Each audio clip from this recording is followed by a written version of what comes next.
നമസ്കാരം. കൃഷാരി മിത്രത്തിലേക്ക് എല്ലാവർക്കും ഒരിക്കൽ കൂടി സ്വാഗതം. സവിതയാണ് കേട്ടോ. ശ്രീകൃഷ്ണ ഗോവിന്ദ ഹരേ മുരാരേ ഹേ നാഥ നാരായണ വാസുദേവ. ശ്രീകൃഷ്ണ ഗോവിന്ദ ഹരേ മുരാരേ ഹേ നാഥ നാരായണ വാസുദേവ. ശ്രീ ഗുരുവായൂരപ്പ ശരണം ഹരേ. ഇന്നത്തെ സത്സംഗത്തിലേക്ക് എല്ലാവർക്കും ഒരിക്കൽ കൂടി സ്വാഗതം. ഉത്സവകാലത്ത് നമ്മൾ സത്സംഗവും കൊണ്ടല്ല വന്നിരുന്നത്. ഓരോ ദിവസവും ഷോർട്ട് വീഡിയോ ആണ് ചെയ്തിട്ടുണ്ടായിരുന്നത്. വേറൊന്നും കൊണ്ടല്ല, ഉത്സവത്തിന് എനിക്ക് ഇടയ്ക്കിടയ്ക്ക് അമ്പലത്തിൽ പോകണം. അപ്പോൾ ഫുൾ വീഡിയോ ചെയ്യാനും അത് എഡിറ്റ് ചെയ്യാൻ നിൽക്കാനെന്നുള്ള സമയം ഏട്ടനും ഇല്ല. അപ്പോൾ എന്നാലും ഉത്സവമല്ലേ, ആ സമയത്ത് നമ്മളെ കമ്മ്യൂണിക്കേറ്റ് ചെയ്യാതിരിക്കാൻ പറ്റില്ലല്ലോ. അതുകൊണ്ടാണ് ഷോർട്ട് വീഡിയോയിൽ ഒതുക്കിയിട്ടുണ്ടായിരുന്നത്. ഇപ്പോൾ ഉത്സവത്തിന്റെ തിരക്കും ബഹളവും ഒക്കെ കഴിഞ്ഞ് ഇനി ഫുൾ വീഡിയോയിലേക്ക് കടക്കാം എന്ന് വിചാരിക്കുന്നു. ഇത് ചെയ്തു വെക്കുന്നത് ഉത്സവകാലത്തിന്റെ ഇടയിലാട്ടോ, കാരണം ഇടയ്ക്കൊക്കെ എഡിറ്റ് ചെയ്യാനുള്ള സമയമൊന്നും ഉണ്ടാവില്ല. അതുകൊണ്ട് ബൾക്കായിട്ട് ഇങ്ങനെ ചെയ്തു വെക്കാം, എപ്പോഴെങ്കിലും സമയം കിട്ടുമ്പോൾ പോസ്റ്റ് ചെയ്യാം എന്ന രീതിയിലാണ്. അതുകൊണ്ട് തന്നെ ഇന്ന് ഞാൻ ഉച്ചപൂജയുടെ അലങ്കാരം ഒന്നും പറയുന്നില്ല. സത്സംഗത്തിലെ സത്സംഗ കൃഷ്ണനെ സ്വാഗതം ചെയ്യാം. ഇന്നത്തെ സത്സംഗ കൃഷ്ണൻ ആരാന്നറിയണ്ടേ? മുട്ടുകുത്തി നിന്ന് ഒരു കയ്യില് വെണ്ണ പിടിച്ചുകൊണ്ട് നിൽക്കുന്ന, വെണ്ണ ഇപ്പൊ കഴിക്കണം എന്ന് തോന്നുന്ന കുഞ്ഞുണ്ണികൃഷ്ണനാണ്. ഏതാണ്ട് ഒരു 1.5 വയസ്സ് പ്രായം മാക്സിമം, അത്രേ ഉണ്ടാവുള്ളൂ. ഈ യശോദമ്മ നിറയെ മാലകളൊക്കെ ചാർത്തി കൊടുത്തിട്ടുണ്ട് കേട്ടോ. ആ മാലകളൊക്കെ ഇങ്ങനെ കാറ്റിലാണ് നിൽക്കണമെന്ന് തോന്നും. കാരണം എന്താ വെച്ചാൽ ഉണ്ണികൃഷ്ണൻ മുട്ടുകുത്തി നിൽക്കുകയാണല്ലോ. അപ്പൊ മാലകൾ ഇങ്ങനെ തട്ടിത്തട്ടായിട്ട് താഴേക്ക് നിൽക്കുന്നുണ്ട്. കയ്യില് കൈവളകളുണ്ട്, തോൾവളകളുണ്ട്, നെറ്റിയിൽ ഗോപിക്കുറുകി തൊട്ടിട്ടുണ്ട്, വലിയ മകരകുണ്ടലങ്ങൾ ഇട്ടിട്ടുണ്ട്, കുഞ്ഞു മുട്ട് മറയ്ക്കാൻ പാകത്തിനല്ലാത്ത കുഞ്ഞൊരു മഞ്ഞപ്പട്ട് കൊടുത്തിട്ടുണ്ട്. അങ്ങനെ നല്ല കാൽത്തളകൾ കെട്ടിയിട്ടുള്ള നല്ല കുണ്ടപ്പനായിട്ടുള്ള നമ്മുടെ ഉണ്ണികൃഷ്ണന് സത്സംഗത്തിലേക്ക് സ്വാഗതം പറയുന്നു. ഒപ്പം അദ്ദേഹത്തിന്റെ പാദത്തിൽ അനന്തകോടി നമസ്കാരം പറയുന്നു. കൃഷ്ണപാദമനിശം ഹൃദി ഭാവയാമി, ഹരികൃഷ്ണ പാദമനിശം ഹൃദി ഭാവയാമി. ഇന്നത്തെ സത്സംഗത്തിന് എനിക്ക് പ്രത്യേകിച്ച് വിഷയങ്ങളൊന്നുമില്ല, കാരണം നിങ്ങൾ ചോദ്യങ്ങൾ ചോദിക്കുന്നേ ഉള്ളൂ. ഞാനിവിടെ ഇങ്ങനെ കുറച്ച് വിശേഷങ്ങളൊക്കെ കൊണ്ടുവന്നതാണ്.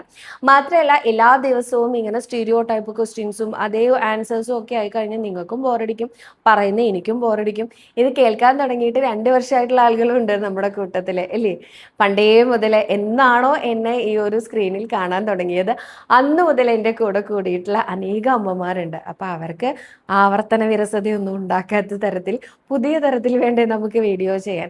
അപ്പോൾ ഇനി ഒരാഴ്ച ഞാൻ പുതിയ പുതിയ കാര്യങ്ങൾ, അല്ലെങ്കിൽ പഴയ കാര്യങ്ങൾ, അല്ലെങ്കിൽ 1-2 തവണയൊക്കെ ഞാൻ പറഞ്ഞിട്ടുള്ളൂ എന്ന് തുടങ്ങുന്ന കുറച്ച് കാര്യങ്ങളൊക്കെ കൊണ്ടിട്ടാണ് വന്നിരിക്കുന്നത്.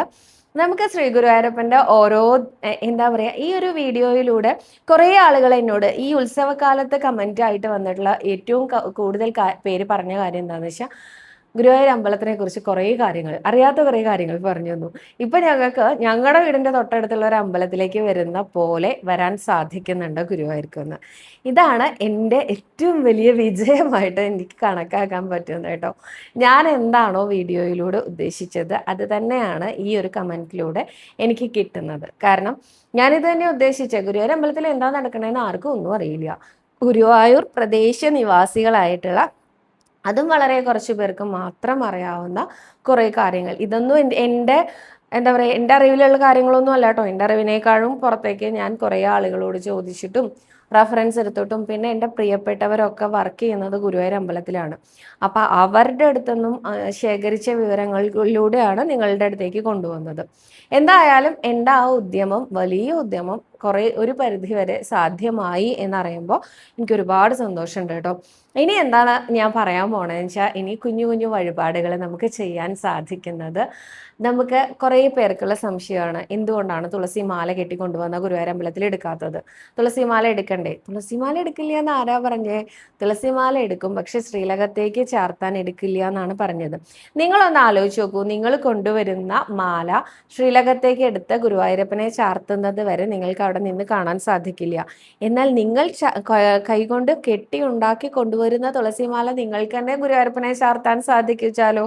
അതൊരു വലിയ കാര്യമല്ലേ? ഗുരുവായൂർ ക്ഷേത്രത്തിൽ അനേകം തൂണുകളുണ്ട്. അനേകം തൂണുകളിൽ അനേകം ശില്പങ്ങളുണ്ട്. എല്ലാം നമ്മുടെ കുഞ്ഞുണ്ണികൃഷ്ണനാണ്. പല പല പല ഭാവങ്ങളാണ്.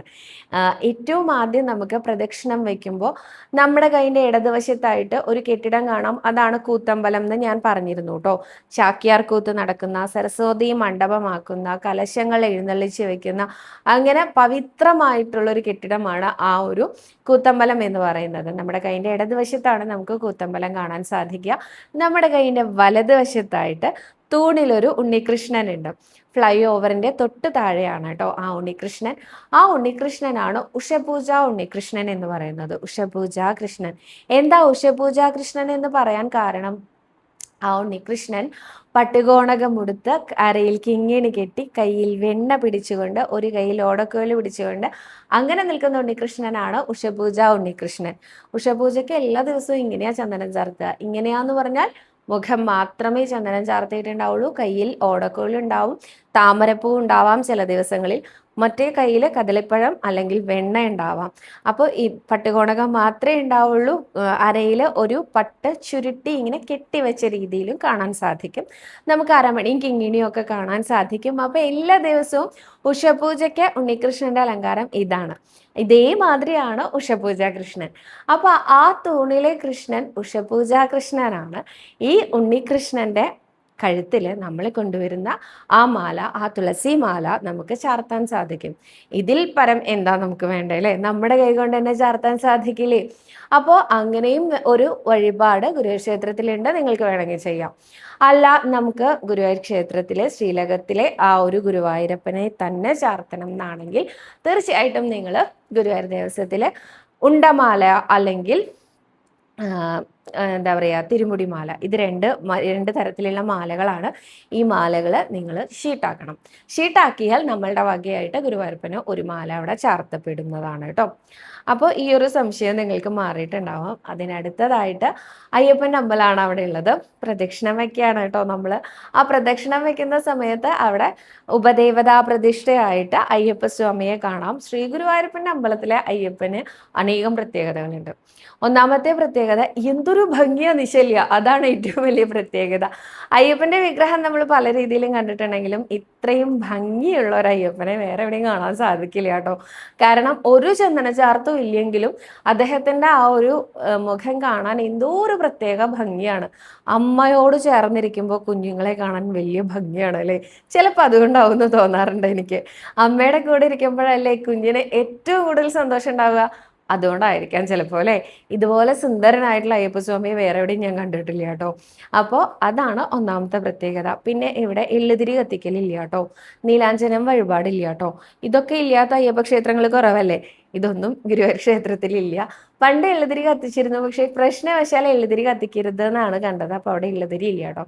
പക്ഷെ അവിടെ നാളികേരം ഉടക്കലുണ്ട്.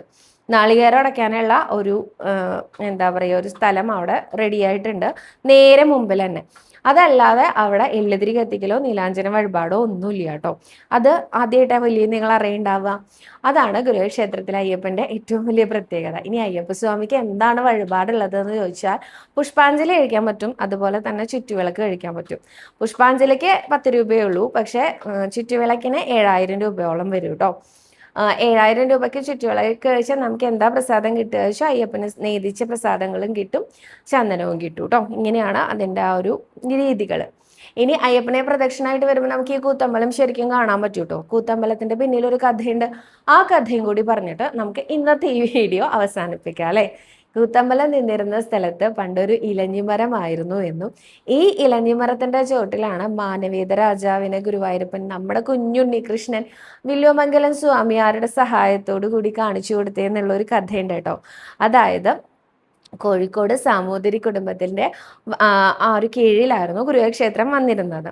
അപ്പോൾ അവിടെ ഉണ്ടായിരുന്ന ഒരു രാജാവിന്, അവിടുത്തെ എല്ലാവരും ഈ പത്മനാഭസ്വാമിയുടെ ദാസന്മാരാണ് തിരുവിതാംകൂറിലെ രാജാക്കന്മാർ എന്ന് പറയാറില്ലേ, അതേപോലെ ഗുരുവായൂരപ്പൻ്റെ ദാസന്മാരാണ് സാമൂതിരി കോലത്തെ രാജാക്കന്മാർ എന്നാണ് പറയുക. അവർക്ക് അത്രയും ഭഗവാനോട് ഡെഡിക്കേഷൻ ഉണ്ട്.